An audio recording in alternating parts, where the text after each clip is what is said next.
for this remote learning opportunity. By request, we are going to make some dough. Now, the dough is going to go in the pizza.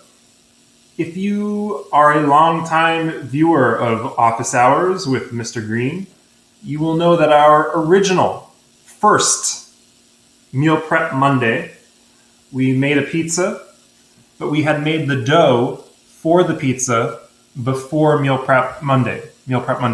Okay?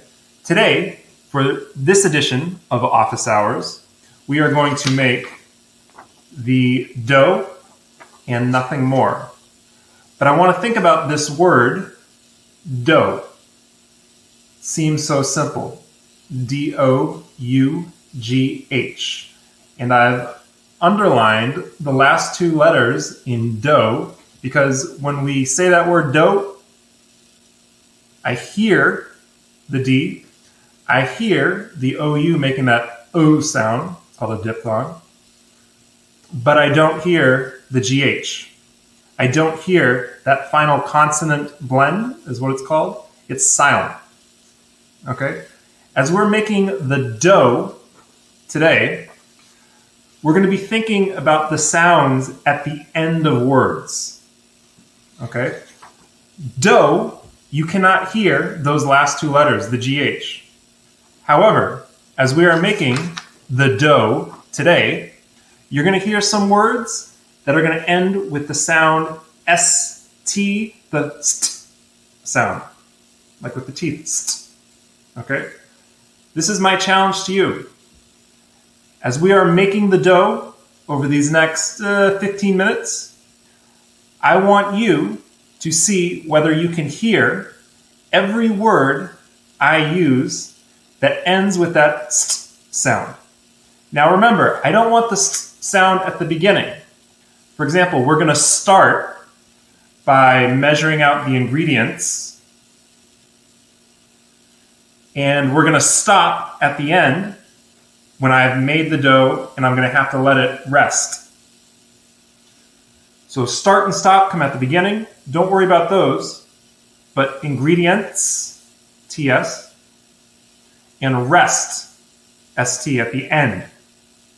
Listen very carefully for every word that ends with that sound, that sound at the end. Does that sound good? Let's try it. So step one, as we're making the dough, this is going to be enough dough for 2 pizzas we're making today. So first I'm going to take 3 cups of flour. So I got 1 cup here. I've got a bag here. And I'm going to open the bag of flour. And I'm going to put the cup in there, measure out about a cup of flour, maybe a little extra. It goes in. So that's 1.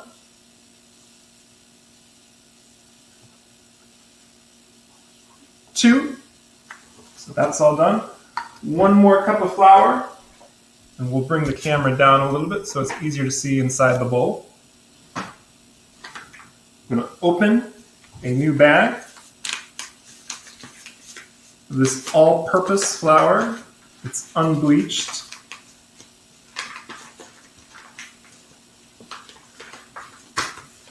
Open the flour here. Okay. And we just need 1 more cup. So 1 more cup of flour goes in the gray bowl. Perfect. Now, the next thing I need to put into the bowl is some of this yeast. And here's a hint if you're paying attention at home. Yeast ends with ST. We're thinking about that final sound. So that's your first one. Write that down. And then keep a list. There's a second one. I'm going to need 2 1/4 teaspoons of this yeast. So I got a 1/2 teaspoon, 1/2, 1 teaspoon, 1 1/2 teaspoons, 2 teaspoons and 1/4. Mix 2 and 1/4 teaspoons. Okay. Now, I'm going to close up the yeast jar, and I'm going to put in some oil, just a little bit of olive oil. Okay. I'm going to put in about half a tablespoon of olive oil. So here's my half a tablespoon. I'm going to pour that into here and pour it into the bowl. Very nice. Put that down. Then I'm going to use 3/4 of a teaspoon of salt. And to make 3/4 of a teaspoon of salt, kosher salt, well, I've got 1/4, so I'll just do that 3 times. Got my big box of kosher salt. And I'm going to pour it over here. It's 1, 2, 3/4. All right. Next, we're going to put in some water. Now, for 3 cups of flour and 2 1/4 teaspoons of yeast and half a tablespoon of olive oil, 3/4 of a teaspoon of salt, I also need 1 1/3 cup of hot water. And not just any kind of hot water. I want that hot water to be between 110 and 120 degrees Fahrenheit. So I have a thermometer here. And what I'm going to do is I'm going to take a mug that I can put in the microwave. I'm going to fill the mug with water. Okay. And then I'm going to put it in the microwave. And we're going to guess. Now, the water, before I put it in the microwave, actually, let's find out. This was cold water coming from the tap. So we can find out what it was by turning on the thermometer. And we'll put the thermometer into the water, and we'll maybe guess how much the temperature goes up or down. It's an April day, getting toward the end. So as I pull the thermometer out, it says 64 point, oh, it's going down a little bit, about 63, 64 degrees Fahrenheit in that water. So the question is, how long do we put it in the microwave to bring the temperature up? Let's find out. I'm thinking we want to double that temperature, get up to 120 degrees from 60 degrees. So let's try 15 seconds in the microwave. And let's see how much it changes the temperature. While we're doing that, maybe I'll just mix around this flour a little bit with the oil. Okay. And remember, we're still thinking about those final consonant sounds. Dough, didn't hear it. Yeast, you did. We're thinking about that ST sound at the end. Going into the microwave now to get my water. And let's see. This doesn't feel that much warmer, but we'll put the temperature in to find out, or put the thermometer in. And when I put the thermometer in, it doesn't really go up that much.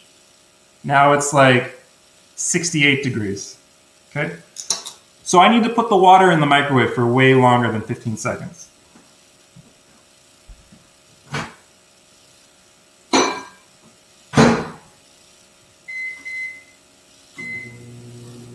You know, another thing that I could do would be to boil the water on the stove in the kettle. If I bring it up to boiling, then the temperature would be well above 120 degrees. So then I would have to let it cool down a little bit. And I don't want to wait that long. Maybe it's going to take longer for it to go through here, though. So it's kind of a tricky decision. But we're doing a little test here. We're testing to see how we can bring up the temperature of the water just the right amount. We want to have 1 1/3 cup. So the water is going to be going up in the microwave. 2 more seconds.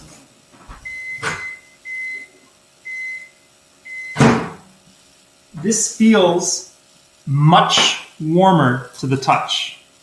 So I'm going to turn my thermometer back on and see, yep, the water is going up.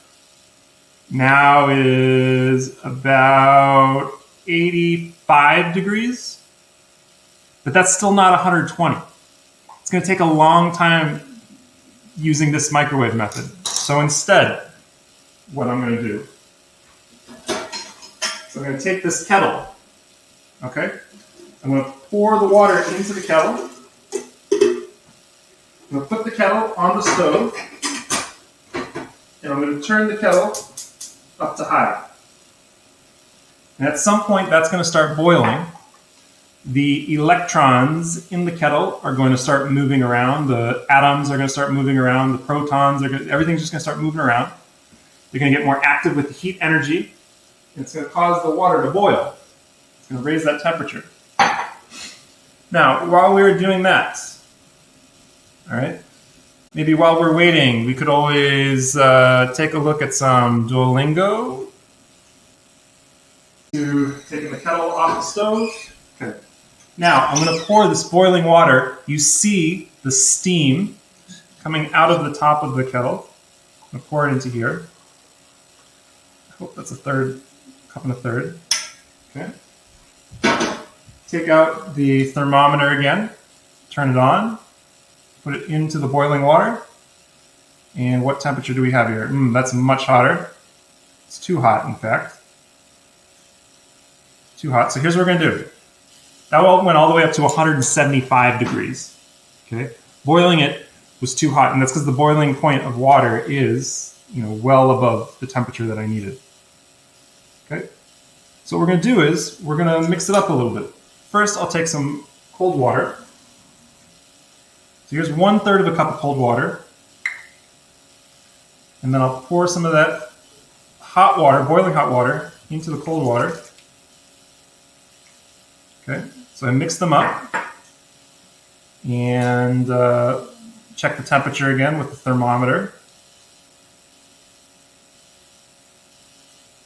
And that looks to be almost there.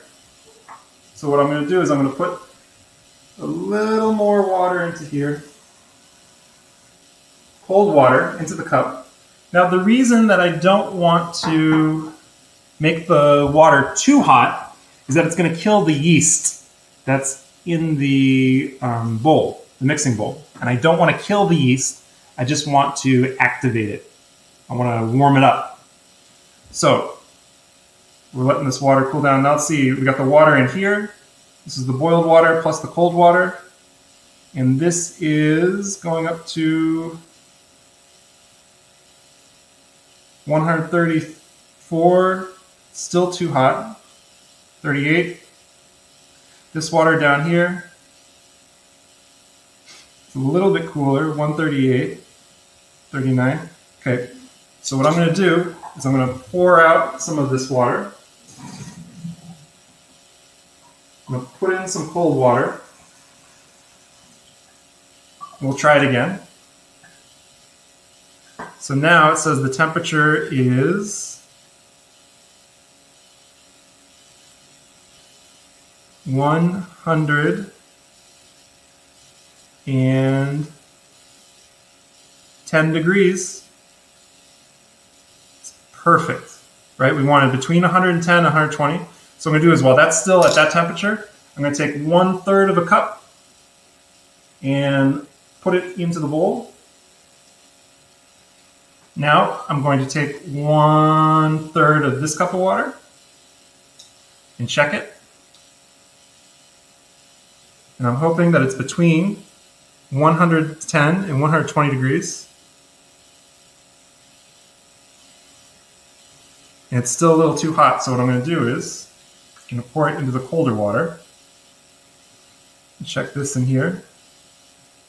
Let's see, it's going down. Perfect. 116 degrees. I like it. So I'm going to do 1, 2, and now. I only wanted to put in most of the water so far because I don't know exactly how much water I'm going to need to make the dough. I know it could go all the way up to 1 1/3 a cup. Right now I have 1 cup in this bowl because it was 3 times 1/3. I still have 1/3 of a cup that's here, still have some hot water over here, so this is perfect. I now have my bowl with my yeast, my salt, my water, okay, most of the water. So I'm going to mix the ingredients here in this mixer. I'm going to put this bowl into here. Okay. So there that goes. Bring this down, lock it, and now I'm just going to put it at the first setting, plug it in. And now what's happening is the mixer is mixing up most of the water with the yeast. This is the best way for me to do it because I have that mixer going. It's doing most of the work. I don't have to worry about tiring out my arms. It's going to go a little faster. I'm going to start on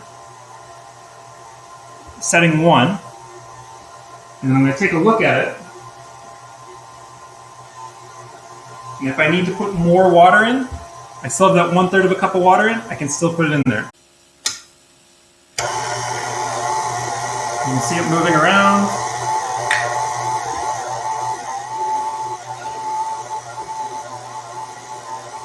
And what I'm waiting to do is I'm waiting to see that yeast in that flour, in the water, all come together to make a ball of dough. Okay. So it's going to come together, and there's a post in the middle that's sort of spinning around, and that post is going to bring all the dough into a ball. And once the dough makes a ball, I'm going to bring up the speed and leave it for like 8 more minutes. If I wanted to make toast, I could make some dough for bread and then bake the bread. But I'm making this dough for a pizza that I'm going to roast in the oven. And this is the best recipe that I found to make this dough. So I'm gonna got most of the water in there, right? And I think I'll try to bring up the speed just a little bit. Should finish kneading the dough in about 5 to 6 more minutes. I want to thank you for tuning in to this special edition of Office Hours with Meal Prep Monday. We'll be back here tomorrow for some language study. Okay. I'm Mr. Green, signing off from New Bedford, Massachusetts. Take care of one another. Peace.